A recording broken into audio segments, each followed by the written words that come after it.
질의하겠습니다. 7분 넣어주세요. 하늘 우러러 한 점 부끄러움이 없기를 입새이는 바람에도 나는 괴로워했다. 윤동주 씨입니다. 대법관님. 예. 법원은 한 점 부끄러움이 없습니까?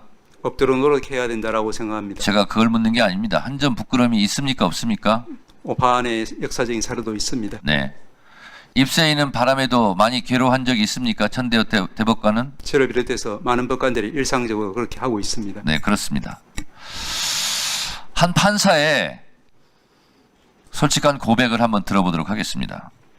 법관들이 언제부터 권력의 눈치를 보지 않고 자유롭게 재판할 수 있게 되었습니까? 1970년대나 80년대에는 검사가 건네주는 쪽지를 보고 독재 정권의 입맛에 맞게 그대로 판결하는 법원이었습니다. 고작해야 1990년대 민주주의를 위하여 자기 한 몸 바쳐온 수없이 많은 사람들 덕분에 이렇게 달라졌습니다. 요즘 진보 성향 판사들이 뭔가 있는 척하며 타는 목마름으로 같은 민중과외를 목청껏 부르는데 그 사람들이 모르는 것이 있어요. 법관들은 민주주의를 위하여 한 일이 없습니다. 대부분의 법관들은 동료와 선후배들이 학교와 거리와 일터에서 민주화 운동을 할 때 골방에 틀어박혀 공부만 했습니다. 판사들은 고마울 줄 알아야 합니다. 이거 누가 한 말인지 아십니까? 전대엽 처장님, 누가 한 말인지 아십니까? 그와 같은 부분에 대해서 저희들이 누가 한 말인지 아시냐고요? 말씀해 주십시오.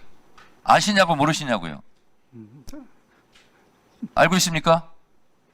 그 내용은 들은 적이 있습니다. 지금 누가 발언을 했는지 조금 생각해 봐야 될 것 같습니다. 문영배 판사가 한 말입니다.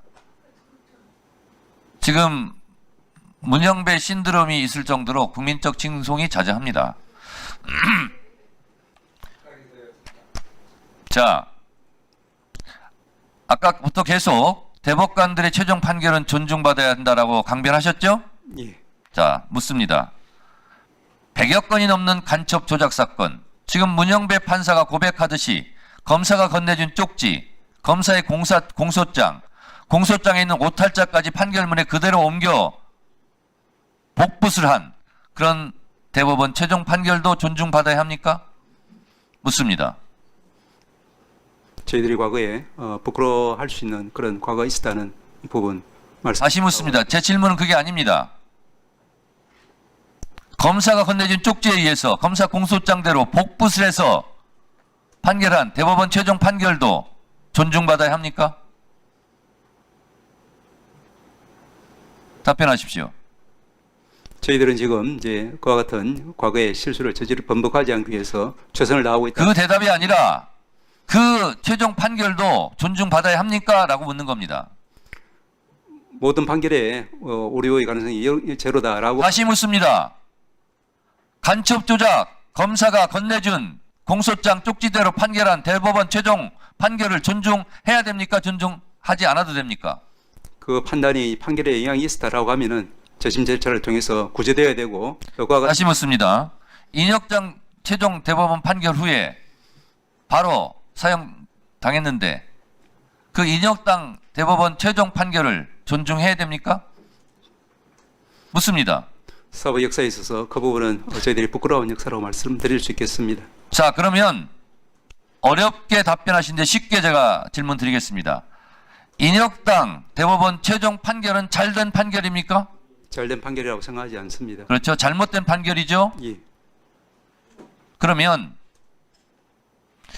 지금 시간이 흘러서 지금 그렇게 말하지만 그 당시에도 법원 행정처장이 이곳에 와서 물었다면 조작된 간첩 사건 그 최종 판결은 존중받아야 합니다. 존중해야 됩니다. 라고 얘기했을 겁니다. 인혁당 판결 재판 후에 법사위가 열렸다면 그 판결도 존중받아야 합니다. 라고 얘기했을 겁니다. 그러나 그 잘못된 대법원 최종 판결에서 목숨을 잃은 그분들은 누가 보상하죠? 어제의 대법원 판결이 인혁당 판결처럼 간첩 조작단 판결처럼 혹시 잘못된 부분은 없지 않은가라고 의심하면 됩니까? 안 됩니까? 모든 판결은 비평의 대상이 되는 것은 그렇습니다. 분명합니다. 법원행정처장은 존중받아야 합니다라고 하지만 거기에 대해서 의심할 권리 있습니까? 없습니까? 비판 비평의 권리가 있다는 말씀 드렸죠. 당연하죠. 그걸 지금 따지고 있는 겁니다.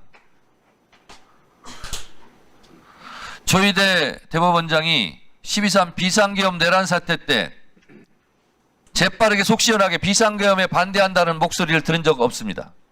내부적으로 한 적 있습니까? 그때 제가 이제 국회에 나와서 그와 같은 취지로 그 위헌성에 대해서 지적. 근데 왜 조희대 대법원장은 어제처럼 용감하게 말을 못하고 비상계엄 때는 걸방에서 이불 쓰고 그러면 했습니까? 서부지법 폭동사건 때 즉시 대법원장이 한 발언 있습니까? 제가 했던 그 당시 모든 발언이나 행동은 모두 우리 대법원장님과 모든 대법관들의 의사를 반영한 것이라고 아시면 될 것 같습니다. 대법원장은 왜 법원 행정처장 시켜서 그런 일을 하죠? 본인은 입이 없습니까? 12.3 내란 사태 때나 서부지법 폭동사건 때는 아무 말도 못하다가 이렇게 국민의 참정권, 헌법 67조에 보장된 대통령 국민의 투표율에 선출된다는 그 조항을 심각하게 훼손할 수 있는 그런 것은 서슴없이 합니까?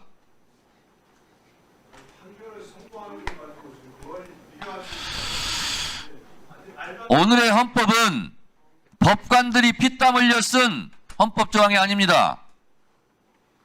국회 해산권을 없애고 국정 감사권을 부활했고 엄격하게 국가 비상사태는 엄격한 기준을 만든 것은 대한민국 국민들입니다. 법관을 잡아가려고 했어요. 체포하여 가려고 했어요. 그리고 법관을 죽이려고 했어요. 윤석열이.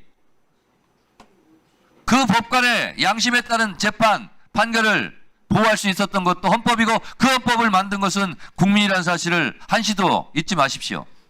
저희들 늘 잊지 않고 존경하고 있습니다. 제발 비겁하지 맙시다.